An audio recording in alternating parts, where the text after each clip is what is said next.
வணக்கம். தமிழாளி தொலைக்காட்சி செய்திகள் வாசிப்பவர் கமலா ஜெகதீஸ்வரன். முதலில் தலைப்புச் செய்திகள். ஜனாதிபதி முன்னிலையில் பதவியேற்ற மத்திய மாகாண ஆளுநர். பாடசாலைகள் சுவீகரிப்பு தொடர்பில் மாகாண சபைகளுக்கு விதிக்கப்பட்டுள்ள தடை. மன்னாரில் அறிவிக்கப்படாத தொடர் மின்வெட்டு. மின்சக்தி அமைச்சருக்கு பரந்த அவசர கடிதம். பலாலி விமான நிலைய அபிவிருத்தி திட்டம். காணி உரிமையாளர்களுடன் கலந்துரையாடல். தீவிரமடையும் நோய் பரவல். இலங்கை மக்களுக்கு விடுக்கப்பட்டுள்ள அவசர எச்சரிக்கை. நாளில் சுற்றுலாத்துறை மேம்பாடு தொடர்பில் முக்கிய கலந்துரையாடல். வேலை வாய்ப்பு தேடி கனடா சென்ற இளைஞர்களுக்கு நேர்ந்த கதி. பிரதான சந்தேக நபர் கைது. இந்தியாவின் வெளியுறவு செயலாளர் வெளி விவகார அமைச்சருடன் சந்திப்பு. ஜப்பானை அச்சுறுத்தும் டால்பின் சூறாவளி. தீவிரமடையும் கனமழை. அமெரிக்கா ஈரான் மோதல். ஹோர்மோஸ் நீரிணை தொடர்பில் ட்ரம்பின் அறிவிப்பு. இனி தொடர்கிறது விரிவான செய்திகள். மத்திய மாகாணத்தின் புதிய ஆளுநராக ஓய்வு பெற்ற சமூக சுகாதார சிகிச்சை நிபுணரான ஹர்ஷா சுரங்கா பெர்னாண்டோ பதவியேற்றுள்ளார். இன்று ஜனாதிபதி செயலகத்தில் ஜனாதிபதி அனுரகுமார திசநாயக்கா முன்னிலையில் புதிய ஆளுநராக பதவியேற்று கொண்டுள்ளார். இவர் உலக சுகாதார அமைப்பில் பல நாடுகளில் தடுப்பூசி நிபுணராக பணியாற்றியதோடு கண்டி மாவட்டத்தின் சமூக மருத்துவராகவும் பணியாற்றியுள்ளார். மாகாண சபைகளின் அதிகார வரம்புக்குட்பட்ட பாடசாலைகளை தேசிய பாடசாலைகள் என்ற பெயரில் மத்திய கல்வி அமைச்சு சுவீகரிக்கப்பட்ட சட்ட ரீதியான ஏற்பாடுகள் எதுவும் இடம்பெறவில்லை என சட்டமா அதிபர் சார்பில் முன்னிலையான பிரதி சொலிசிட்டர் ஜெனரல் மேல்முறையீட்டு நீதிமன்றத்தில் ஒப்புக்கொண்டுள்ளார். அரசியல் யாப்பின் 13வது திருத்த சட்டத்தின்படி கல்வி என்பது மாகாண சபைகளுக்கு ஒதுக்கப்பட்ட விடயமாகும். எனினும் யுத்த காலத்தில் மத்திய கல்வி அமைச்சு அரசியல் யாப்புக்கு முரணாக நாடு முழுவதிலும் ஏறத்தாழ 350 பாடசாலைகளையும் வடக்கில் 20 பாடசாலைகள் நிர்வாக வழியினூடாக தேசிய பாடசாலைகளாக தன் கட்டுப்பாட்டில் கீழ் கொண்டு வந்திருந்தது. அன்றைய கல்வி அமைச்சர் டலஸ் அழகப்பெருமா சுமாராக 650 பாடசாலைகளை சேர்த்து 1000 தேசிய பாடசாலைகள் திட்டத்தை அறிவித்திருந்தார். இந்த திட்டத்தை GL பீரிஸ் தினேஷ் குணவர்த்தனா ஆகியோரும் தீவிரமாக முன்னெடுத்தனர். மாகாண அதிகாரங்களை பறிக்கும் இந்த சட்டவிரோத நடவடிக்கைக்கு எதிராக சர்வேஸ்வரன் 2022 மே மாதத்தில் மேல்முறையீட்டு நீதிமன்றத்தில் வழக்கு தாக்கல் செய்தார்.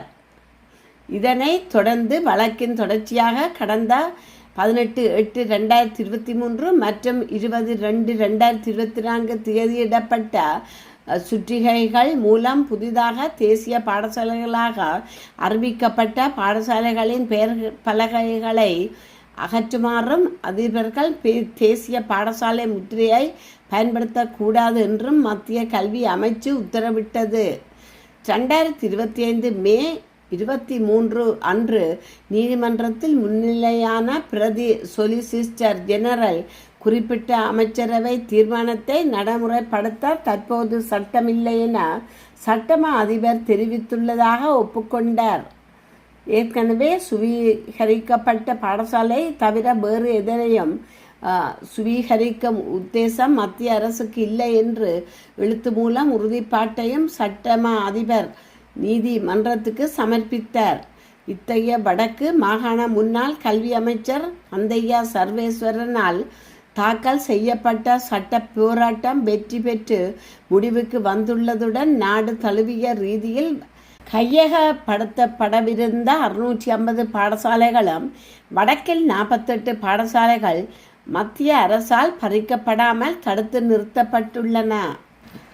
மன்னார் மாவட்டத்தில் தொடர்ச்சியாக முன்னெடுக்கப்பட்டு வரும் மின்வெட்டு தொடர்ச்சி மின்சக்தி அமைச்சர் அனுரா கர்ணத்திலக்காவுக்கு மன்னார் மாவட்ட பொது அமைப்புகளின் ஒன்றிய தலைவர் BS சிவகரன் அவசர கடிதம் ஒன்றை அனுப்பியுள்ளார். குறித்த கடிதத்தில் மன்னார் மாவட்டத்தில் அறிவிக்கப்படாத தொடர் மின்வெட்டு காரணமாக மக்கள் பல்வேறு விதமான பாதிப்புகளுக்கு உள்ளாகின்றனர்.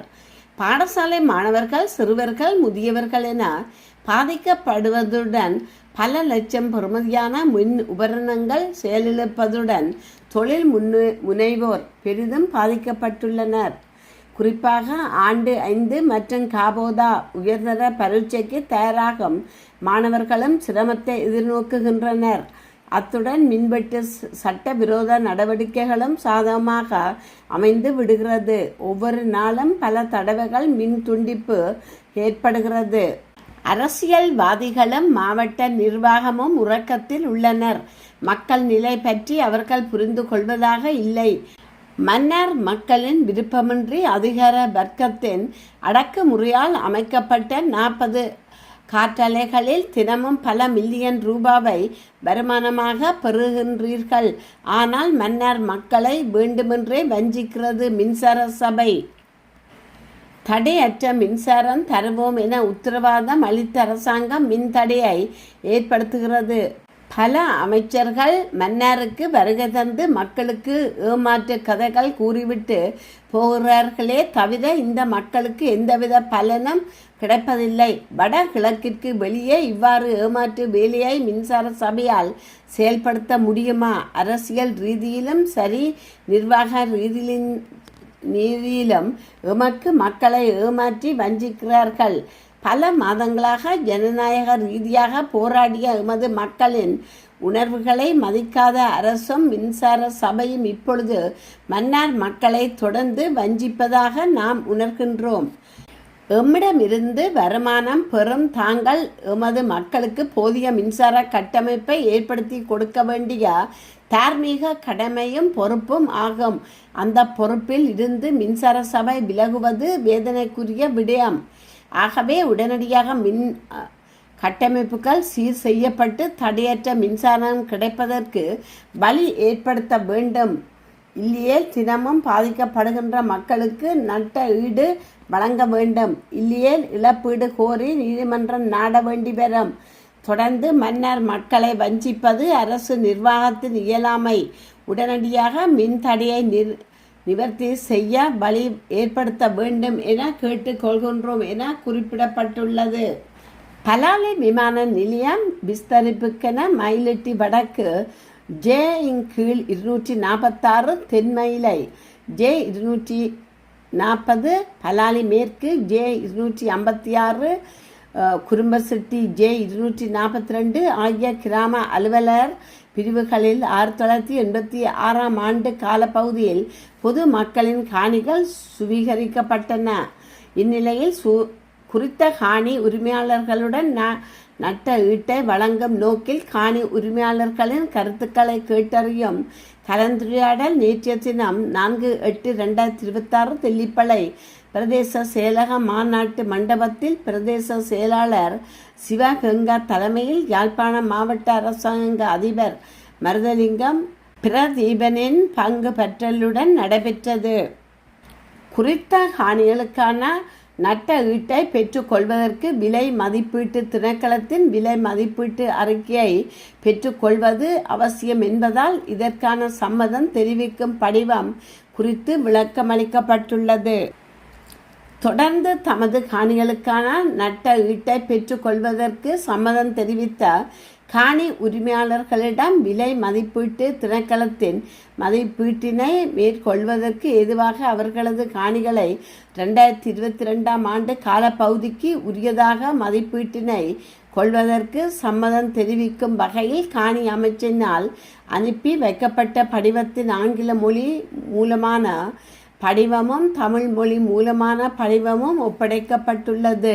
குறித்த படிவத்தில் தீர்மானிக்கப்பட்ட மதிப்பீட்டினை நட்ட ஈடாக பெற்றுக்கொள்ள சம்மதிக்கிறேன் என்ற சொற்றொடர் தமக்கு குழப்பமாக இருப்பதாக சுட்டி காட்டிய காணி உரிமையாளர்கள் அதனை விலை மதிப்பீட்டு திணைக்களத்தினால் மேற்கொள்ளப்படும் விலை மதிப்பீட்டுக்கு உடன்படுகிறேன் என மாற்றுமாறு கோரிக்கை ஒன்றை முன்வைத்தனர்.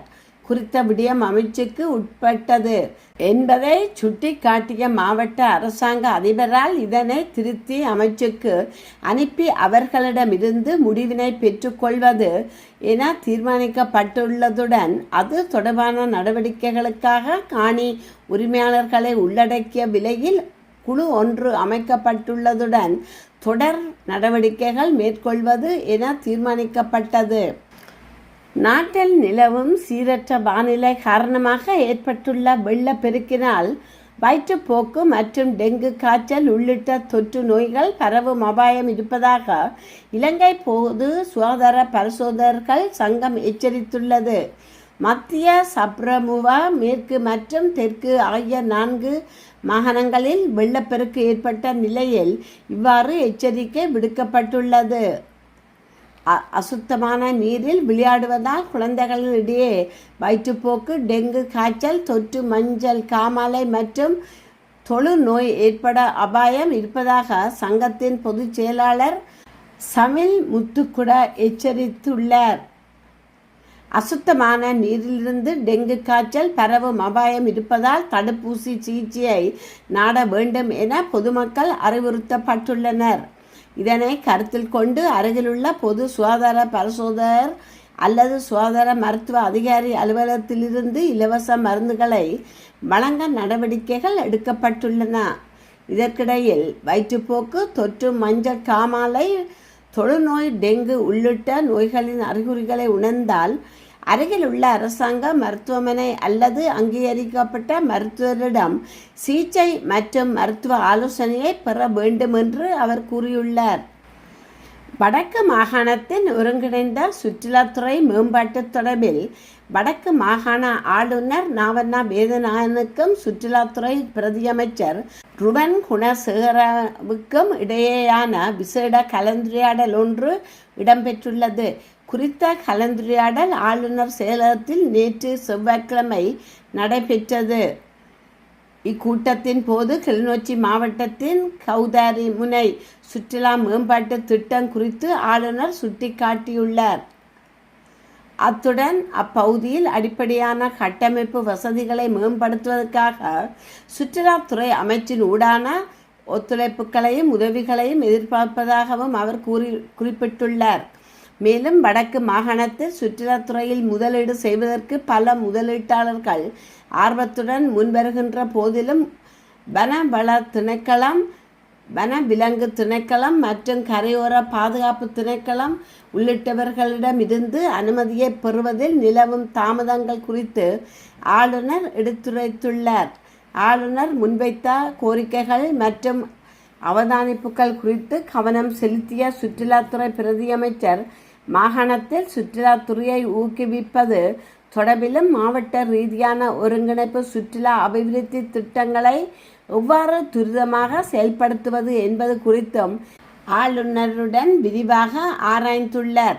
இந்த கலந்துரையாடலில் நாடாளுமன்ற உறுப்பினர் ஜே ரஜீவன், ஆளுநரின் செயலாளர், வடக்கு மாகாண சுற்றுலா அபிவிருத்தி பணியகத்தின் தலைவர், ஆளுநரின் பிரத்யேக செயலாளர் மற்றும் யாழ் மாவட்ட ஒருங்கிணைப்பு குழு தலைவரின் இணைப்பாளர் உள்ளிட்ட பலரும் கலந்து கொண்டனர். கனடாவில் வேலை வாய்ப்பு வழங்குவதற்காக கூறி 3 வடக்கு இளைஞர்களை எதியோப்பியாவுக்கு அழைத்து சென்று கடத்த முற்பட்ட ஆழ்கடத்தல் வலையமைப்புடன் தொடர்புடைய பிரதான சந்தேக நபர் ஒருவர் குற்ற புலனாய்வு திணைக்களத்தினால் கைது செய்யப்பட்டுள்ளார். சம்பவம் தொடர்பில் மேலும் தெரிய வருகையில் கிளிநொச்சி பிரதேசத்தைச் சேர்ந்த ஒருவரின் ஆலோசனையின் பேரில் துபாய் ஊடாக எதியோப்பியாவுக்கு 3 அழைத்து செல்லப்பட்டுள்ளனர். இவர்கள் சர்வதேச ஒழுங்கமைக்கப்பட்ட குற்ற கும்பல் ஒன்றினால் எதியோப்பியாவில் வைத்து கடத்தப்பட்டிருந்ததுடன் இது தொடர்பில் முறைப்பாடு ஒன்று கடந்த மே 27 பதிவாகி இருந்தது. குறித்த சந்தேக நபர் பாதிக்கப்பட்டவர்களிடமிருந்து சுமார் 64 லட்சம் ரூபாய் பணத்தை பெற்றுள்ளதாகவும் கடத்தப்பட்டவர்களை மீட்க வேண்டும் என கூறி பாதிக்கப்பட்டவர்களின் உறவினர்களிடம் இருந்து சுமார் 20 மில்லியன் ரூபாய் பணத்தையும் பெற்று கொண்டதாக விசாரணைகளில் வெளிப்படுத்தப்பட்டுள்ளது. இதனைத் தொடர்ந்து சம்பவத்துடன் தொடர்புடைய சந்தேக நபர் நெடுங்கேணி பகுதியில் தலைமறைவாகி இருந்த நிலையில் கைது செய்யப்பட்டு விசாரணைகள் முன்னெடுக்கப்பட்டு வருகின்றன. குற்ற புலனாய்வு திணைக்களம் உரிய ராஜதந்திர அதிகாரிகளுடன் இணைந்து மேற்கொண்ட ஒருங்கிணைந்த நடவடிக்கையின் மூலமாக பாதிக்கப்பட்டவர்கள் மீட்கப்பட்டனர். இதற்கமைய கடந்த ஜூன் 6 எகிதோப்பிய அதிகாரிகளால் இந்த 3 இளைஞர்களும் மீட்கப்பட்டனர். இந்த சம்பவத்துடன் தொடர்புடைய 4 பாகிஸ்தான் பிரஜைகளும் ஒரு எகிதோப்பிய பிரஜையும் இதன்போது கைது செய்யப்பட்டார். மேலும் யாழ்ப்பாணம், வவுனியா மற்றும் கிளிநொச்சி ஆகிய பிரதேசங்களைச் சேர்ந்த 26 முதல் 34 வயதுக்கு இடப்பட்ட இந்த 3 இளைஞர்களும் கடந்த 1 மீள நாட்டுக்கு அழைத்து வரப்பட்டுள்ளதாகவும் தெரிவிக்கப்பட்டுள்ளது. ஒரு நாள் பயணமாக இன்று கொழும்பை வந்தடைந்த இந்தியாவின் வெளியுறவு செயலாளர் விக்ரம் மிஸ்ரி இலங்கை வெளி விவகார அமைச்சர் விஜிதா ஹேரத்தை சந்தித்து பேச்சு நடத்தியுள்ளார். இந்த சந்திப்பின் போது இரு நாடுகளுக்கும் இடையேயான முக்கிய மற்றும் முன்னுரிமை பெற்ற துறைகளில் தற்போது மேற்கொள்ளப்பட்டு வரும் கூட்டு ஒத்துழைப்பு நடவடிக்கைகள் குறித்து இருவரும் விரிவாக கலந்து ஆலோசித்துள்ளனர். முன்னதாக இந்திய வெளியுறவு செயலாளர் ஸ்ரீ விக்ரம மிஸ்ரி ஜனாதிபதி அனுரகுமார திசநாயக்காவை சந்தித்தமை குறிப்பிடத்தக்கது. பசிபிக் பெருங்கடலில் உருவான டொல்பின் தீவிர சூறாவளி ஜப்பானை நோக்கி அதிவேக நகர்ந்து வருவது பேரழிவை ஏற்படுத்தக்கூடும் என்பதால் மக்கள் உடனடியாக பாதுகாப்பு இருக்குமாறு அறிவுறுத்தப்பட்டுள்ளனர். இந்த சூறாவளி மணித்தியாலத்துக்கு 185 கிலோமீட்டர் வேகத்தில் வீசக்கூடியதென ஜப்பான் வானிலை ஆய்வு மையம் தகவல் வெளியிட்டுள்ளது. ஜப்பான் வானிலை ஆய்வு மையத்தின் தகவலின்படி பொனின் தீவுகளை ஏற்கனவே கடந்துள்ள இந்த சூறாவளி வார இறுதியில் ஒகினாவை தீவில் முழுமையாக கரையை கடக்கும் என்று எதிர்பார்க்கப்படுகிறது. இதனால் ஏற்படும் கடல் அலை சீற்றம் மற்றும் பலத்த காற்று காரணமாக விமானம் மற்றும் படகு போக்குவரத்துக்கள் கடுமையாக பாதிக்கப்பட வாய்ப்புள்ளது. அத்துடன் இந்த சூறாவளியின் தாக்கம் காரணமாக தாய்வானின் வடக்கு மற்றும் கிழக்கு பகுதிகள், சீனா ஆகிய பகுதிகளிலும் பலத்த மழை மற்றும் காற்று வீசக்கூடும் என எச்சரிக்கப்பட்டுள்ளது. ஆங்காங்கே மின்தடை, வெள்ளப்பெருக்கு மற்றும் நிலச்சரிவு ஏற்படும் அபாயம் உள்ளதால் கடலோர பகுதி மக்கள் பாதுகாப்பான இடங்களுக்கு செல்லுமாறு உள்ளூர் நிர்வாகங்கள் கேட்டுக்கொண்டுள்ளன. அமெரிக்கா மற்றும் ஈரான் இடையே கடந்த 5 மாதங்களாக நீடித்து வரும் மோதலை முடிவுக்கு கொண்டு வரும் வகையில் நடத்தப்பட்ட பேச்சுவார்த்தைகள் மிகவும் சாதகமாக அமைந்ததாக அமெரிக்க ஜனாதிபதி டொனால்ட் ட்ரம்ப் தெரிவித்துள்ளார். இந்த ஆலோசனைகளின் மூலம் சர்வதேச மசகு எண்ணெய் போக்குவரத்துக்கு மிக முக்கியமான ஹோர்மோஸ் நீரிணை விரைவில் கப்பல் போக்குவரத்துக்காக மீண்டும் திறக்கப்படும் என்று அவர் நம்பிக்கை தெரிவித்துள்ளார். செய்தி நிறுவனம் ஒன்றுக்கு அளித்த நேர்காணலில் பேச்சுவார்த்தைகள் நல்ல முறையில் நகர்ந்து கொண்டிருப்பதாகவும், ஒருவேளை ஈரான் ஒப்பந்தத்தில் இருந்து மீண்டும் பின்வாங்கினால் கடுமையான தாக்குதலை எதிர்கொள்ள நேரிடும் என்றும் ட்ரம்ப் எச்சரித்துள்ளார். இந்த அமைப்பு பேச்சுவார்த்தைகள் குறித்து நேர்மறையான தகவல்களை தொடர்ந்து சர்வதேச சந்தையில் மசகு எண்ணெய் விலை சரிவை சந்தித்துள்ளதோடு பங்கு சந்தைகளும் ஏற்றம் கண்டுள்ளன. ஓமான் நாட்டின் மத்தியஸ்தத்துடன் ஹோர்மோஸ் நீரிணையை மீண்டும் திறப்பதற்கான இடைக்கால ஒப்பந்தத்தை எட்டுவதில் அமெரிக்காவும் ஈரானும் இறுதி கட்டத்தை நெருங்கி உள்ளதாக தகவல்கள் தெரிவிக்கின்றன. எனினும் அமெரிக்கா தொடர்ந்து அச்சுறுத்தல்களை விடுத்து வரும் வரை ஒப்பந்தம் இறுதியாவதில் தாமதம் ஏற்படும் என ஈரானிய அரசு ஊடகங்கள் தரப்பில் தெரிவிக்கப்பட்டுள்ளது. ஈரானின் வெளியுறவு அமைச்சு செய்தி தொடர்பாளர் இஸ்மாயில் பகாயி கூறுகையில், பாதுகாப்பான கப்பல்கள் பாதைகளை அமைப்பது தொடர்பாக ஓமான் நாட்டுடன் நடத்தப்படும் பேச்சுவார்த்தைகள் நேர்மறையாக தொடர்வதாக குறிப்பிட்டுள்ளார்.